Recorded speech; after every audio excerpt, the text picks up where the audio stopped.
तो प्रभात, जीवन यात्रा, ये हमारी आज की आध्यात्मिक चर्चा का विषय। जीवन यात्रा।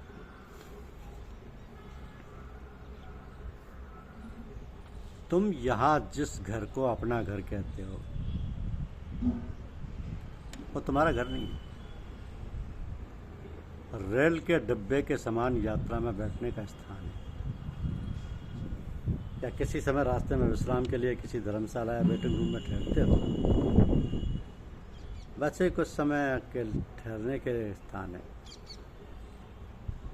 तुम्हारा शरीर यात्रा शरीर है और तुम्हारा जीवन यापन तथा तुम्हारी सारी क्रियाएं चलना है। यदि तुम अपने लक्ष्य को, भगवान को कभी नहीं भूलते हुए सदा निर्लय तथा सावधान रहकर भगवान की ओर चलते रहोगे तो मानव शरीर तुम्हें निश्चय ही वहां पहुंचाने में समर्थ होगा। और यदि तुमने यात्रा को स्थायी निवास मान लिया, रास्ते में बैठने या ठहरने के स्थान रूप इस घर को अपना घर मान लिया, किसी में ममता जोड़ ली और किसी से द्वेष कर लिया, और यदि इंद्रियों के भोगों में अटक कर इधर उधर भटक गए तो तुम्हारी यात्रा सफल तो होगी ही नहीं। तुम्हारे मानव जीवन का उद्देश्य तो पूरा होगा ही नहीं, बल्कि उल्टे मार्ग पर चलकर तुम भगवान से और भी दूर होगे। तो ये है उल्टी चाल सूरत की। क्योंकि सूरत शब्द की साधना में विशेष ध्यान देने की बात यह है कि सूरत एवं निरत का उद्गम पार ब्रह्मांड शरीर की चोटी से। सत शब्द से उत्पत्ति है सूरत की, और ये सूरत ऊपर के लोकों से नीचे उतरती चली है। पार ब्रह्मांड शरीर के चक्रों से उतरकर ब्रह्मांड शरीर में आई। ब्रह्मांड शरीर के चक्रों से होती हुई भूमध्य से आकर रुके। भूमध्य ब्रह्मांड शरीर का निचला स्थान है। भूमध्य में ब्रह्मांडी मन की बैठक है। सूरत से ब्रह्मांडी मन को शक्ति मिलती है, तब ब्रह्मांडी मन गतिमान होता है। ब्रह्मांडी मन से पिंडी मन को शक्ति प्राप्त होती है। ब्रह्मांडी मन से पंच ज्ञानेंद्रियां हरकत में आती हैं।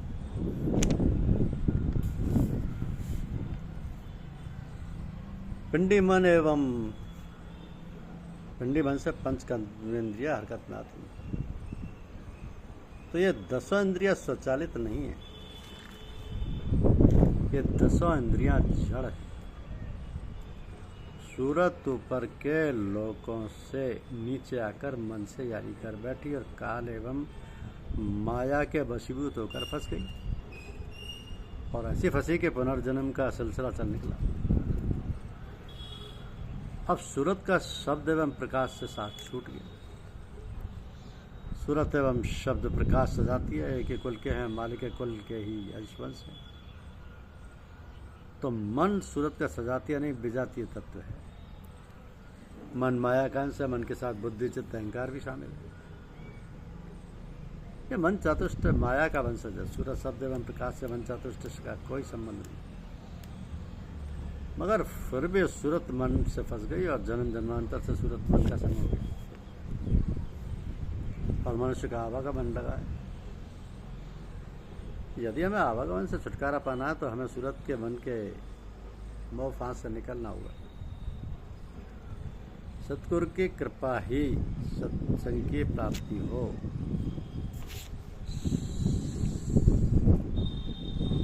सतगुरु की कृपा ही सत्संग की प्राप्ति हो। सतगुरु से सार शब्द की बख्शीश यानी कृपा दान मिले। सार शब्द अर्थात सतनाम। सतगुरु की दया से सूरत उल्टे।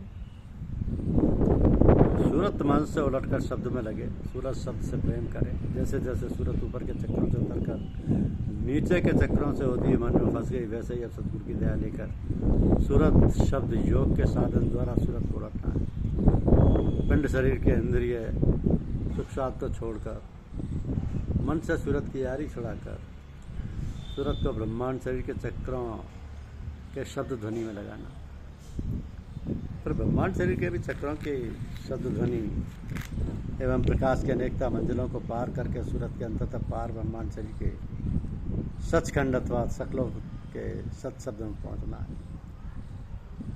तो सत्पुरुष के दर्शन करना, ये आध्यात्मिक प्रक्रिया कैसे सफल हो? क्योंकि सूरत की उल्टी चाल से आदि में जहाँ से सूरत उतर कर आई है, पुनः उसी स्थान पर सूरत को लौट जाना चाहिए। सूरत की घर वापसी है और यही सूरत की उल्टी चाल है। बिना उल्टे हुए कोई अपने आदि घर नहीं जा सकता। आप प्रतिदिन अपने घर से निकलकर कमाई करने बाहर दफ्तर, कचहरी, कॉलेज, बाजार, खेत, बारी आदि स्थानों पर जाते हैं। कमाई करके फिर संध्या की बेला में घर वापस लौटते हैं। तो कौन है ऐसा जो दिन भर चक्कर काटने के बाद शाम को या रात होने पर घर वापस नहीं जाता? हम सब लोग इस भौतिक जगत में इसी नियम के अनुसार चलते हैं। सुबह घर से कमाने धमाने के लिए बाहर निकलते हैं, शाम के रात में घर फिर आ जाते हैं। मगर आध्यात्मिक जगत में हम क्या करते हैं? क्या हम अपने आदि घर यानी परमपिता परमेश्वर के यहाँ पहुँचे? नहीं पहुँचे। हमने पिंड शरीर या स्थूल शरीर को ही अपना असली घर मान लिया।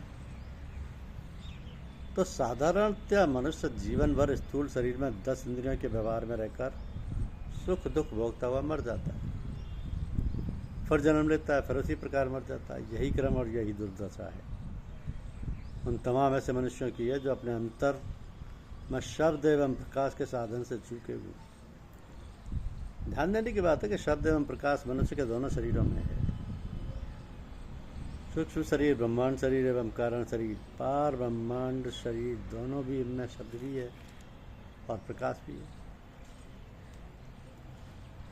तो मनुष्य के कारण शरीर में जो अनहद शब्द अथवा सार शब्द अथवा सतनाम ध्वनि सुषुम्ना नाड़ी के अंतर गूंज रही है, वो काल और माया के परे का शब्द व प्रकाश है।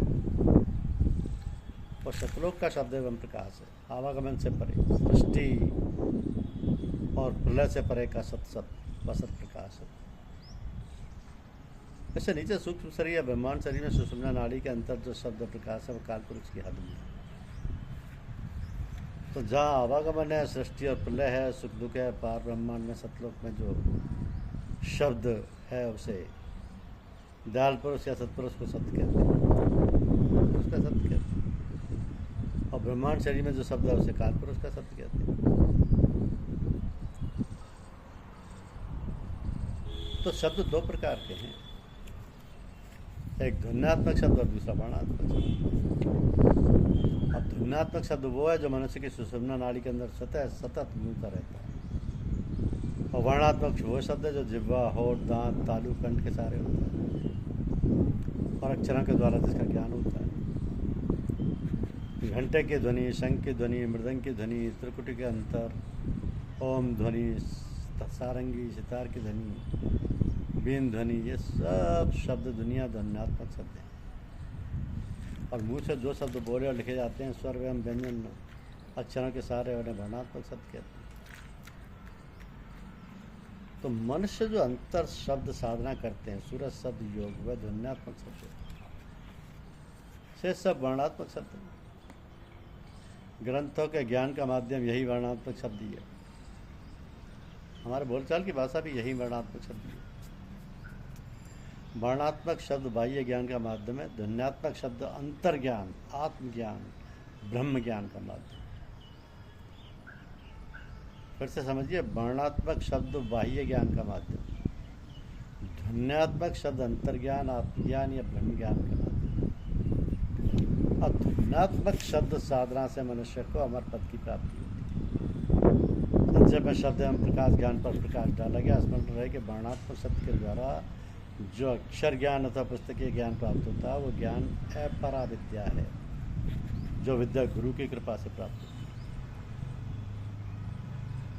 तो ध्वन्यात्मक शब्द विशेष रूप से मनुष्य के पार ब्रह्मांड शरीर में सतलोक से सत शब्द सुषुम्ना नाड़ी के अंतर गूंजता रहता है, जिसकी साधना से अमर पद की प्राप्त होती है। वो सतगुरु की कृपा से मिलती है, उसे परावृत्ति कहते हैं। वही आत्मज्ञान है, वही ब्रह्म ज्ञान है, वही निज रूप का बोध ज्ञान है, वही अमर